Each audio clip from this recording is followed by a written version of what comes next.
نبدأ في أول سكشن بالنسبة لنا وهو سكشن 1 وبيتكلم عن الجنرال برينسبلز الأساسيات اللي ما يسع الشخص إنه يكون ما عارفها. وفيه مين تو تشابترز. التشابتر الأول اللي هو تشابتر الفارماكوكاينetics، حنشوف معنى الفارماكوكاينetics، والتشابتر الثاني ده بيعنى بالفارماكوداينامكس. والتو تشابترز ديل يا شباب يعني من أهم التشابترز في حياتك في علم الأدوية. ليه؟ لأنه كل الأدوية لما نيجي نتكلم عن الأدوية بتشتغل على الكارديوفاسكولار سيستم، الأدوية بتشتغل على الأوتونوميك نيرفس سيستم مثلا قبل الكارديوفاسكولار، بتشتغل على الرينال سيستم، على الريسبيراتوري سيستم، على الجي آي، على السي ان اس. كلهم بيحملوا الأساسيات والمفاهيم الأولية في المين فيرست تو تشابترز اللي هم الفارماكوكاينetics والفارماكوداينامكس. فهم ديل أهم تشابترز في حياتك في علم الأدوية، فالناس تركز فيها. تمام، نبدأ على بركة الله. وأنا دائما قاعد أبدأ بفيديو، والفيديو ده هو يكون فيديو تعريفي بيخلي عندك تصور نوعا ما للحاجات اللي نحن مقبلين عليها. يعني ما ينفع انك انت تدخل في حاجة وانا بتكلم وعندي تصور وانت ما خاشي معي في نفس الايماجينيشن او في نفس المخيل اللي انا واضعه عندي. وما غرضي انك تعرف التفاصيل كلها اللي حواها الفيديو بقدر ما انك تشوف الحاصل شنو. فخلونا مع بعض نبدأ ونشوف هيحصل شنو لحبة الاسبرين. After swallowing an aspirin tablet, it will go on a journey through your digestive system. Absorption. The tablet will travel down the esophagus into the stomach, where it is dissolved into much smaller particles.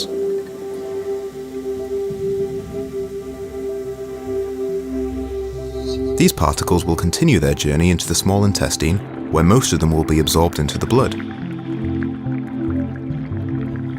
The small intestine walls, also called lumen, are lined with tiny villi which stick out to provide a large surface area for the nutrients inside the food to be absorbed.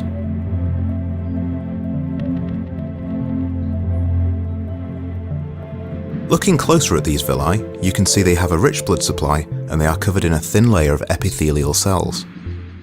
The aspirin molecules will work their way through the epithelial cells and into the bloodstream, where they are carried around the body. Distribution. Blood plasma contains complex molecules called albumin. Albumin is a protein made by the liver which transports nutrients around the body. Albumin also binds to drugs that enter the bloodstream. Here you can see some of the aspirin molecules binding to the albumin. All the aspirin particles that have been bound will be filtered out as they pass through the liver, and only the remaining aspirin molecules will get through and have any effect on the body. Different drugs will bind to albumin in different amounts depending on their affinity for plasma protein. The next stop on the journey is the liver. The aspirin-rich blood will enter the liver through the hepatic portal vein at the bottom, and it will exit at the top via the hepatic vein.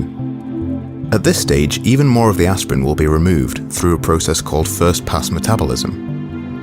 The liver's job is a bit like a filter. It will metabolize drugs before they reach the rest of the body. It does this in a few steps.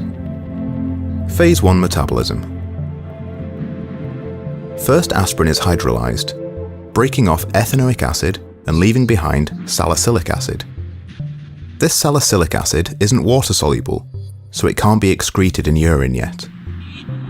Phase 2 metabolism.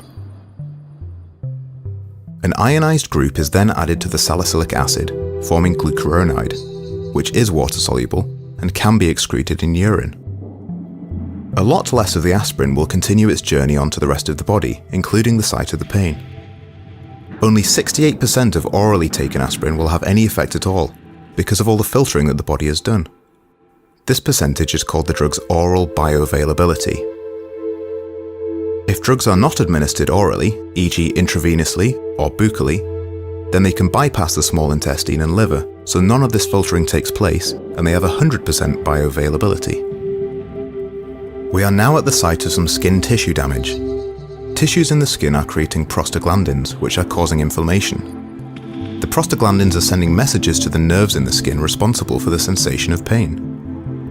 Once the aspirin arrives in the blood supply at the site, it prevents the production of prostaglandins in the tissue, which will reduce the swelling and stop the messages being sent to the nerves that are perceived as pain.